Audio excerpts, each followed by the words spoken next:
Every sportsperson dreams of reaching the top of their game. From pub league to world peak, darts players will generally follow a similar pathway.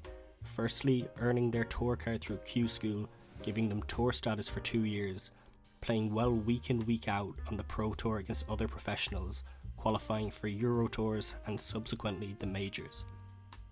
While many professionals will go deep in tour events, in order to really etch yourself into the history books, you need a major title to your name like many other sports. But sometimes it's hard to say what qualifies as a major. Some will say any live event on TV is one, others will say it's the top ones based off of prize money. Everyone has their own criteria. In darts, there's 2 events that stand above the rest in terms of prize money and prestige. That will be the match play and the World Championship.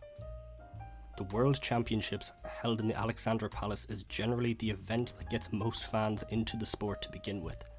As of 2024, the field is made up of 96 players, the top 32 in the Order of Merit and Pro Tour Order of Merit, as well as players from secondary tours such as the Challenge Tour, Development Tour, and one-off qualifiers. The prize pool is the biggest for any event, with £2.5 million on offer and £500,000 for the winner. The event starts in mid-December and will generally run till early January, with the winner of the Worlds being named the first World Champion of the year, because what other sport has its biggest final on the 3rd of January? The match play, on the other hand, is also played in the peak of winter. That is if you're living in the southern hemisphere, with the event taking place in the Winter Gardens in Blackpool during the middle of July. The field is made up of 32 players, the top 16 in the world ranking and the top 16 from the Pro Tour Order of Merit, which essentially means that the top 32 most informed players in the world are playing in the event. The format of the games are different to the World Championship. While the set format of the Worlds favours the players that show up in the big moments, the leg-on-leg format of the match play means that you can't have any kind of off period during the game without being severely punished. There's £800,000 on offer in prize money, with £200,000 going to the winner, and although the prize pot is comparable to some other majors, in terms of prestige, the gap between the match play and other events is greater than the gap between the match play and that of the Worlds. Some people will exclusively count any televised event as a major, but I think what distinguishes a major from other events is its format. In golf, the US Open is notoriously a tougher competition than other majors, with narrower fairways, longer roughs and more undulation in the greens, making it far tougher on the modern day big hitter. In tennis, the French Open is played on a clay court. The softer surface once again works against great servers and limits how fast the ball moves. In darts, the major events, or what I classify as major events, have a different format in regards to how the game is played and how the players qualify. So here are some of the other events that I classify as majors. The World Grand Prix is a unique double-in, double-out format where the players must start on a double or bullseye before they can score, and it's the only other tournament aside from the Worlds that uses the set play format. The format in the first round is first to 2 sets. Combined with players struggling to start the leg, this can often lead to upsets in the tournament.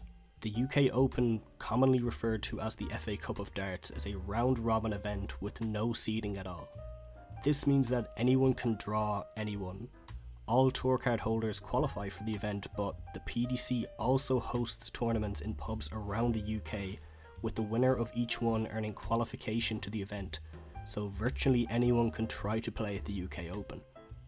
The Grand Slam of Darts, held in Wolverhampton, has the same format that you'd see in the Champions League, with a group stage and a knockout stage, consisting of 8 groups of 4, and is made up of players who have won finals or made finals of tournaments that year.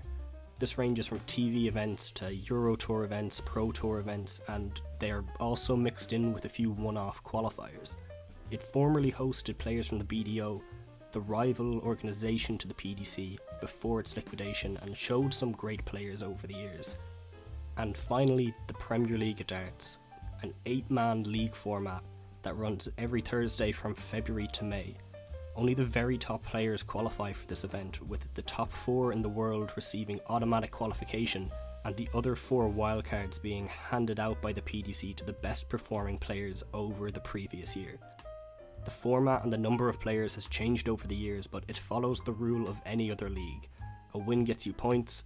If you finish in the top 4, you make it to finals night with a chance at the grand prize.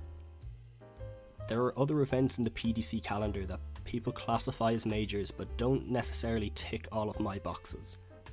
The Masters prize money doesn't count towards ranking. The World Cup of Darts is a pairs event, and then there's the Players' Championships and the European Championships. Both of these don't have an original enough format in my eyes to be put in the same bracket as a Grand Prix or a Grand Slam. All of this is personal preference, of course, and there are plenty of fans that will consider all of these majors, and maybe I should too. The biggest players might only consider these stepping stones to bigger titles, but for others it's the peak of their career, a little bit of themselves written into the history books for eternity. If you enjoyed this video, make sure to give it a like and leave a suggestion for one that you'd like to see next. Until then, I'll see you in a bit.